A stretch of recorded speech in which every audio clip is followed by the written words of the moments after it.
Now, professional podcasters Which we are aren't. clearly we are. I mean, obviously. Okay. I mean, just think about it. Really hard. Mm. But one thing that professional podcasters like us are able to do is just tie whatever the topic of their podcast in to anything that's going on in the world. So, Perfect. I mean, it's Memorial Day today. Happy Memorial Day to everyone. And as your local neighborhood professional podcaster, we will be tying Marriage by Design into Memorial Day this very day. Great. Well, let's get into that.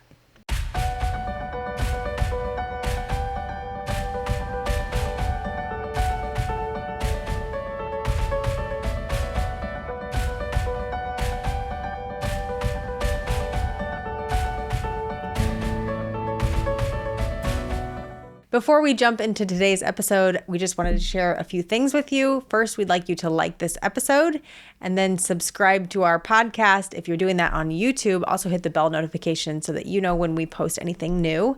And then share this with somebody that you feel like this would be beneficial for. That's right. If you would like to support our show further, we would welcome that. You are welcome to do that at anchor.fm/marriagebydesign to check out your options for supporting the program financially. Otherwise, guys, the links to our social media are always in the description of every video, so feel free to check those out there. And now, let's get to the show. Hey, everybody, I'm Nathan Warnock. I'm Andrea Warnock, and you're listening to Marriage Monday on the Marriage by Design podcast. This is a time where we talk to you about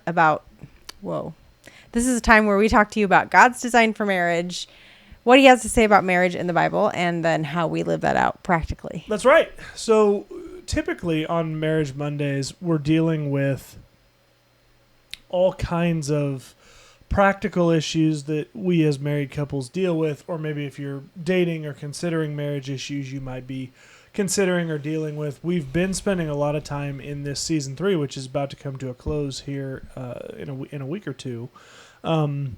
We've been spending a lot of time taking a look at actual Bible passages and what the Bible says about marriage, and would certainly love to have you check those out if you haven't had a chance to follow along with us and see them yourselves. But today is, as we mentioned in the open, Memorial Day. And I thought, It's also my brother's birthday. Right. Happy and birthday. So today we will be tying in her brother's birthday into marriage. You got anything good? No, but he's married to a great lady. He is. And they seem he's to a have great good guy. relationship. Yeah. Anyway. I'd marry him. If I Happy wasn't birthday married if you're already. listening. That's right. So, Memorial Day.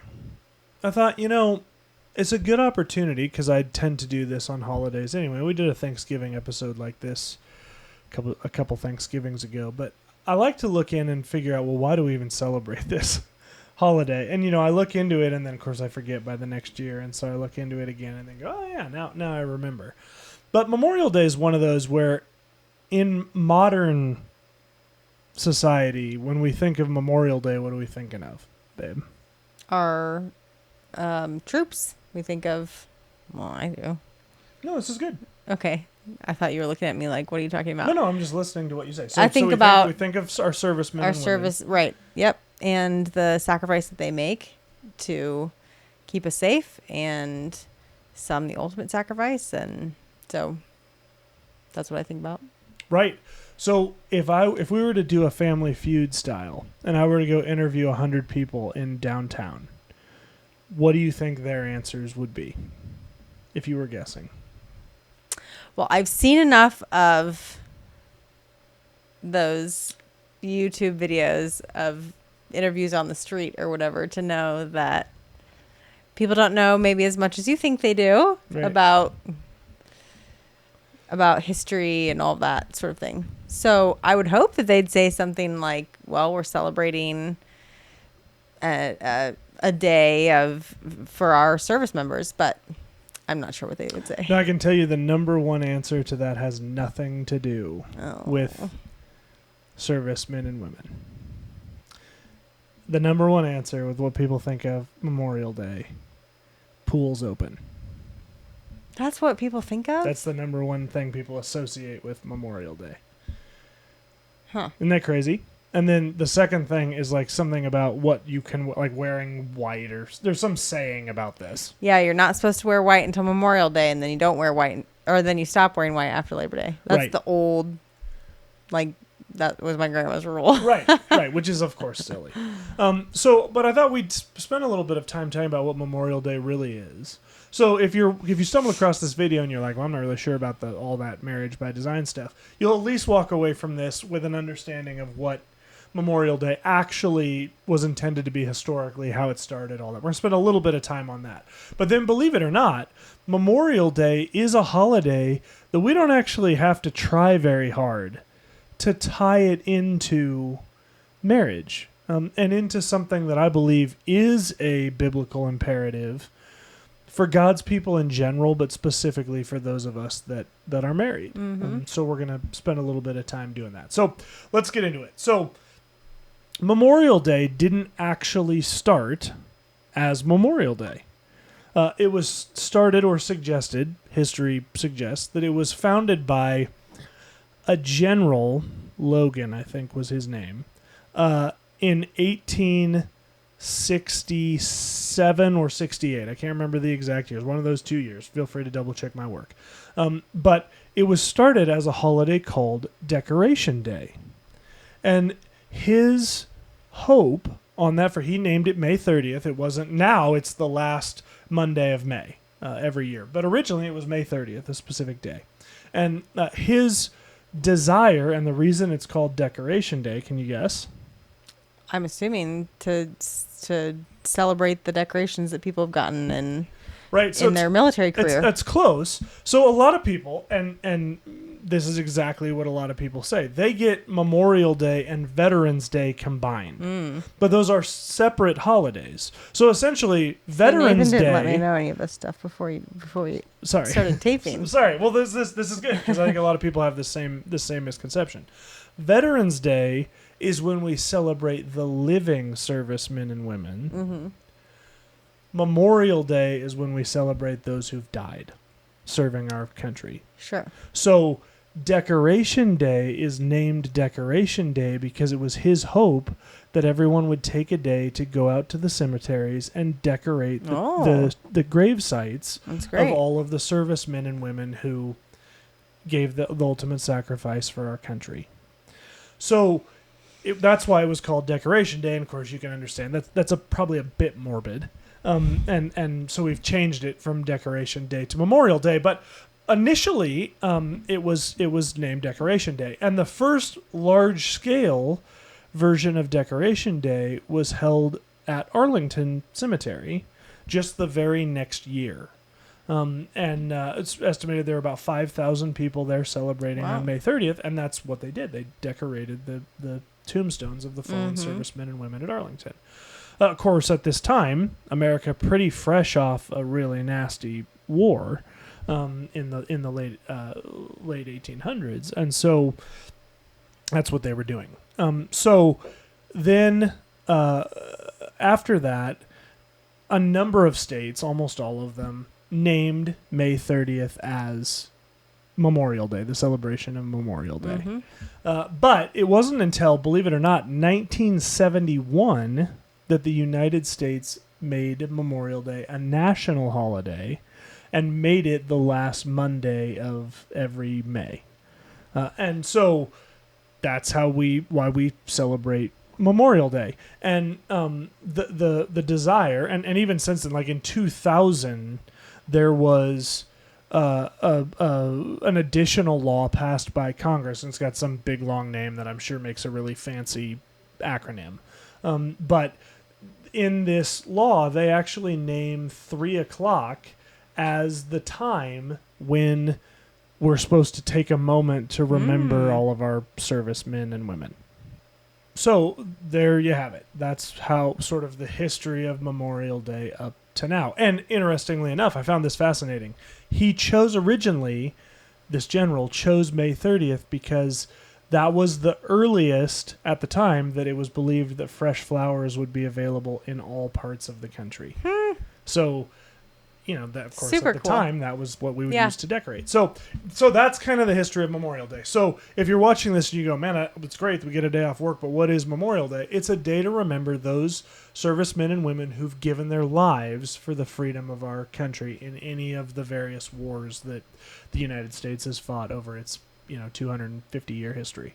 So that's what Memorial Day is. So How does that tie how's into that marriage? tie into marriage? Well, I want to read a couple of things that I found really interesting. And these are, I'm just flipping through some verses. So I'm going to just kind of read through these, and by no means am I going to get to them all.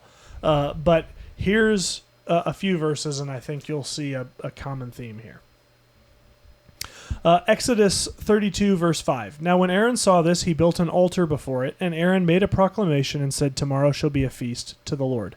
Genesis 8:20. Then Noah built an altar to the Lord, and took of every clean animal and of every clean bird, and offered burnt offerings on the altar. Genesis 12:7. The Lord appeared to Abram and said, to your descendants I will give this land. So he built an altar there to the Lord who had appeared to him. Genesis 12:8. Then he proceeded from there to the mountain on the east of Bethel, and pitched his tent, with Bethel on the west and Ai on the east. And there he built an altar to the Lord, and called upon the name of the Lord.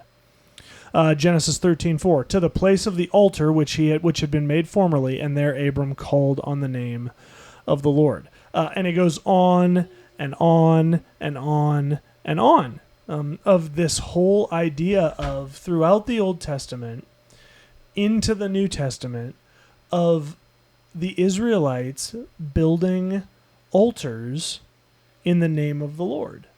And I think the question for us to ask ourselves is, well, why? Because it's kind of one of those things where we read it and we go, oh, this is great. They built an altar, right? A stack of rocks. And then later, the altar was like, you built it and you made a sacrifice on it. And we saw in some of those verses, even early on in Genesis, that's what they did. So the question is, why do that? To remember. And I think there's really two reasons, and you just hit probably the biggest one.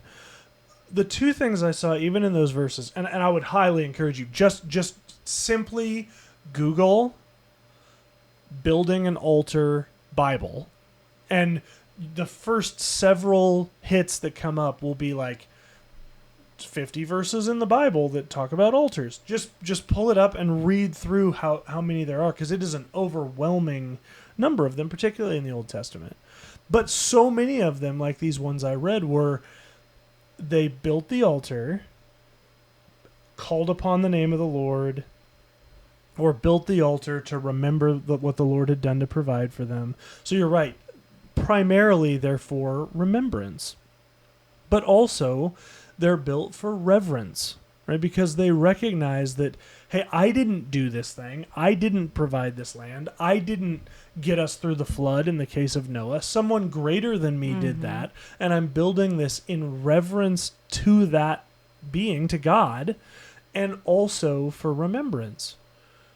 And it's really fascinating to me that our God is a God who, remember, God all-knowing, right? So when you're an all-knowing God, you would think remembering or building things to help you remember would be like, because you know it all, right? And yet God is so big on inspiring these men and women following him to build altars to remember. And in certain cases, like in Joshua, when the Israelites crossed over into the land of Canaan, they were directed to build an altar, and specifically they were directed to build an altar so that when their future generations would pass by, they would remember the Lord's provision for them in crossing the Jordan. Yeah, because think about that. As people, we get so wrapped up in what we're currently going through, right? Or our current situation, whether that's good or bad or whatever, and we just tend towards, I think, unbelief or disbelief or whatever. And so if we're not being intentional to remember all the faithfulness of the Lord, then we kind of just forget about it, you know? And then, but if we are remembering those sorts of things, that strengthens our faith. And also helps to strengthen other people's faith. When we tell other people the things that the Lord has done in our lives, that gives them hope or strengthens them, as it does our own walks, That's right. So the remembrance part is important because it spurs us on. It helps to build our faith in times that, that we've sort of forgotten or that thing that we went through isn't as important anymore because we're not in it anymore. Right. So then this is the therefore moment. If you've ever read Paul's letters, he starts with like the theology, and then he always says something like therefore, and then he talks about practical. So the therefore moment in this episode is, in what ways are we building altars within our marriages that recognize the reverence of the Lord and his provision in our marriage, and that help us to remember the journey on which the Lord has taken us? It's really fascinating to me how many men and women truly desire to get married, right? Even some at a young age. I'm not talking just about people that were single into their, middle years. I'm talking about anybody. Like, they can reach a point where they're like, man, I just really want to get married. I really want to be married. I really want to find the right one. I really want to go down that road. And then they find the right one and they date and they get engaged and they get married. And so quickly after that, it's like, ugh. why are we, man, this is so hard. She doesn't get me. I'm really frustrated. It was so much easier when it was just me, or, whatever all the excuses are. And I look at that and I think, man, that's so sad, because if I could take you back to your pre-dating years for a moment, that pre-dating version of you would slap you, right? Because like, man, I see what you have, and that's just, I want that so badly. And so the question is, one, are we as couples, I guess first and foremost, even recognizing the reverence of God within our marriage, right? The fact that God, and if you believe God is sovereign, meaning, working all things together, right? Then you can't say, well, I just married the wrong spouse, right? Those two things are not, they're incompatible with each other. Because if God is sovereign, then he's working all of these things together. Now, understand, we can get down a whole rabbit hole of free will versus, God's sovereignty and all that. But my point is simply, if you're married, God didn't he wasn't over in China and then he came back to the United States and he went, oh, crap. Now Andrea's married that bozo when I wasn't paying attention. I think the way it plays out is maybe, there are choices that we make in our life that's not in accordance to God's perfect will for our lives, but yet he can work that together for his good. Right. So let's say that you were off the beaten path. You chose to marry somebody that you didn't ask God if this, is this the right person or whatever. But now that you're married, we know that God says that marriage is a picture of his relationship with the church and that he hates divorce. So then we can be sure that, and it doesn't say only marriage that he ordained or that he finds acceptable, or that marriage. Oh, you were supposed to be the right, you were married the wrong person or whatever. Right. It just says marriage, Right.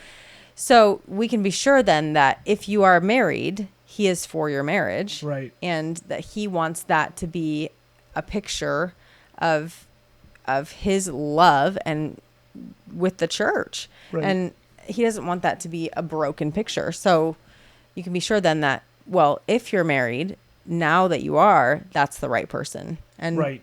And he's going to work that together. For his good, according to his, purpose. Right. And you just have to be a part of that. Right. And that reverence before the Lord with regards to your marriage is correlated to how much reverence you have for your marriage. And even just necessarily mean for your spouse, although your spouse is a daughter of the Most High God or a son of the Most High God. And so that should be terrifying to us with regards to our spouses, that we're treating them in a way that we're willing to answer to their daddy, grafted daddy God for how we treat them. But even beyond that, there should be a reverence to your marriage, right? I mean, when the Israelites built altars, it was out of a reverence to God for a very real provision he had given in their life. And in your case, God has provided you a spouse in marriage. And that's even secondarily to God provided an institution in marriage by which we could not be lonely, have intimate companionship, have sexual release, have grow a family and see that bloom and blossom, grow old with. I mean, there are so many things that marriage provides through God's provision. And so for us, we need to have reverence with regards to our marriages. So what does that look like to you? Like, how do we build altars in our marriage, specifically thinking about the reverence of God? Well, one that I wish we had started a long time ago and we still haven't started. Anyway, one of my friends has, I think I've shared this before. She has this big basket in her house full of rocks, like, 3 or 4 inch rocks, smooth rocks that you would, river rocks, whatever, I don't know, that you find in some landscaping. Anyway, they have those, and on them are written the things that the Lord has done in their lives, that they've been involved in, either in their own lives or somebody close to them that they've been involved in. Anyway, and it's a great thing for them to be able to occasionally look through those and, oh man, yeah, I remember that when the Lord did that, and that, and then the people that come over to their house see that too, right, and can look through that, and they can tell stories about that. So that's, I think, a great way of remembering the things that the Lord has done. No doubt. And it's kind of an altar to the Lord. Yeah, totally is. Yeah. Totally is. Yeah, I for me, as we think about these altars, I think the first question that I would ask for you to think about is your marriage itself an altar that represents the reverence of God? Right? For me, there is altars like what you shared, and I love that are focused on helping us, the human beings, remember. But I think there also needs to be altars that you and I, as the human beings, build specifically to point to the reverence of God, meaning the our submission to Him. And I think the primary one of those is our marriage itself. Like, so often we focus on, well, we want to build these good marriages, and if we're really honest, oftentimes the reason for that is because it will make us more happy if we have a good marriage, right? And totally, I mean, that's real, right? I mean, part of the reason I want to have a good marriage with you is because I want to have a good marriage and all the benefits that I get and you get from that. But also, our marriage is something I think we're going to be accountable to the Lord for, and specifically, I'm going to be accountable, and husbands out there are going to be accountable to the Lord for. And so the question is, when the Lord told Joshua to build this altar in Canaan, and He told him how to do it, and Joshua, if he had just went out and sort of, half-assed it, so to speak, and just sort of put some things together and went, there you go, God, I'm moving on. How do we think the Lord would have responded to that? And we don't even actually have to guess, because that's what Cain did early in Genesis, right? The story of Cain and Abel. Abel gives his best sheep. Cain sort of gives some of the fruits and vegetables, and God goes, no, I prefer Abel's over yours, Cain. So the question is, which do we want to be? Do we want to be Abel, where we're presenting our marriage to the Lord, and the Lord's going, man, that marriage, that is a sweet-smelling altar, and I approve of it? Or are we going to be like Cain, where the Lord's going to look and go, that's what you thought was appropriate to bring to the Most High God? Yeah. And it's interesting when Joshua says, "As for me and my house, we will serve the Lord." I think of that with regards to you and I. Like, as for you and I as a couple, our service to the Lord is building a marriage that's beautiful and glorifying to Him. Now, beyond that, with the remembering, and this is where I'd love to have y'all's comments, because tons of couples do this different ways.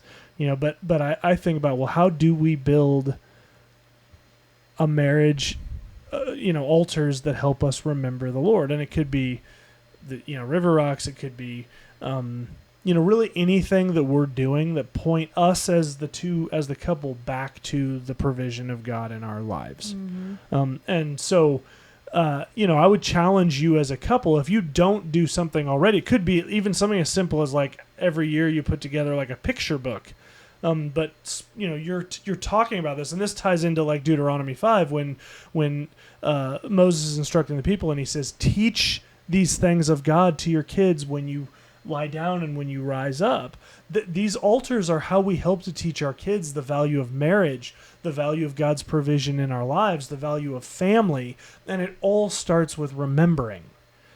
Because when we forget, then it's like the greatest disrespect we can show, to tie it back into Memorial Day, right? I mean, if you have a loved one that's passed away, or maybe a loved one that's served, that passed away in the line of duty, and I were to come to you and go, "Hey, that's great," and you were like, "Yeah, let's remember them," and I was like, there's other servicemen and women, it would be deeply offensive to you, and it should be. And it should be offensive to us as Americans that most people associate Memorial Day with being able to go to the pool, right? We need to remember, because remembering is to honor that sacrifice. For us, when we remember God's provision in our life, we're honoring not just that provision, but the provision maker in His Son, Jesus, through which all of these blessings come to us as His people. And so, for us within marriage, let's think about, how do we build in altars into our lives where we can point back to each other and go, "Man, remember when God did that in our lives?" And then we can point to our children and go, "Hey, here's what God did in our lives. Why is this pile of rocks over here in our kitchen?" Well, it's because we write on there the things that God's done in our lives, because we want to remember what God's done. Yeah. It honors the Lord. And I believe it also honors, in obedience, what He asks us to do as we look at the Bible. Anything else to add, babe? Nope. All right. Guys, thanks so much for joining us. Really appreciate you being here for this episode. Hope that you all have a wonderful Memorial Day. Take a moment. It doesn't have to be at 3 o'clock. That seems silly. But take many moments throughout the day today to remember those who've given their lives in service of our country. Until next Monday, guys, love you all. Thank you. And remember, God is for your marriage. Have a great day.